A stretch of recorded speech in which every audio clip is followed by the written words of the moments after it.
Welcome back everybody to How Fast Will It Go, and today we're dealing with the 2019 McLaren Speedtail.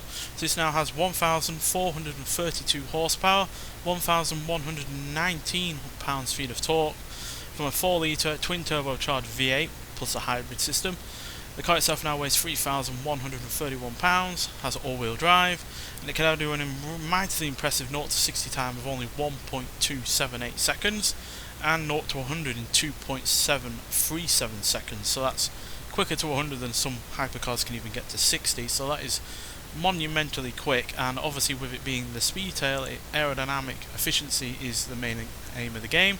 That's why it's got those enclosed front wheels and that rear bodywork, which is really rather quite like a teardrop in a lot of ways. So yeah, really efficient in terms of its bodywork. So as far as fastest McLaren goes, the F1 is still the king of that lot at 284 miles an hour.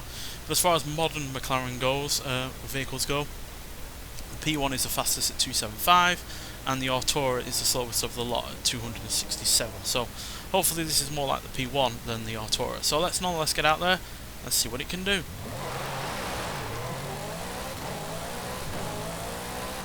It's properly quick.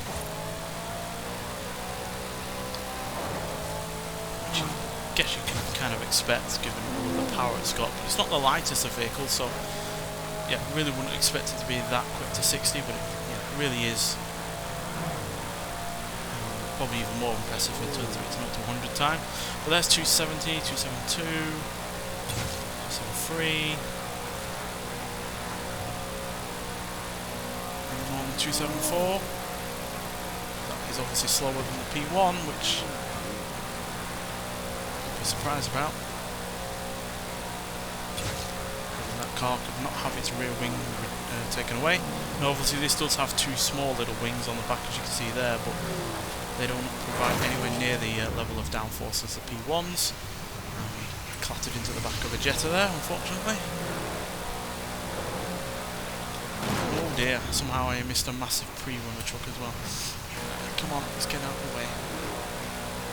So 274 is all we've got so far, but we are going to gain speed as we come to this downhill section. It's about what the car can do under its own power. It's 275, 6, 7. So we didn't gain a massive amount of speed on that downhill section. And we lost a bunch of speed due to road furniture, so let's rewind that again. Right, so what are we going to level out at? 275 maybe?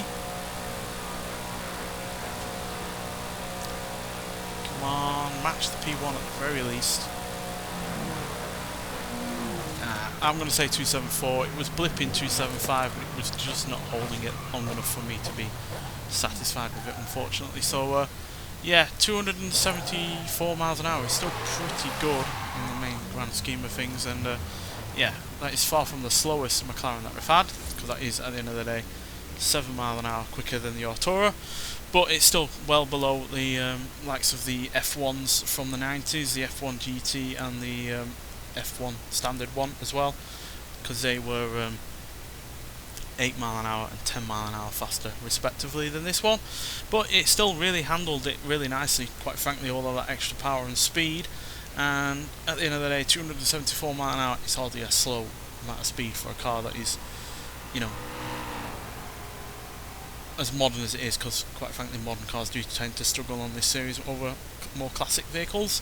So yeah, but that means it matches the likes of a Porsche 911 GT3 RS, as well as a Ferrari F8 Tributo, Zenvo TSR S, a BMW M5 it's quicker than, as well as a Porsche 911 Turbo S, Lexus LC500, TVR Cerberus B12 and a Maserati MC12 Versione Corsa.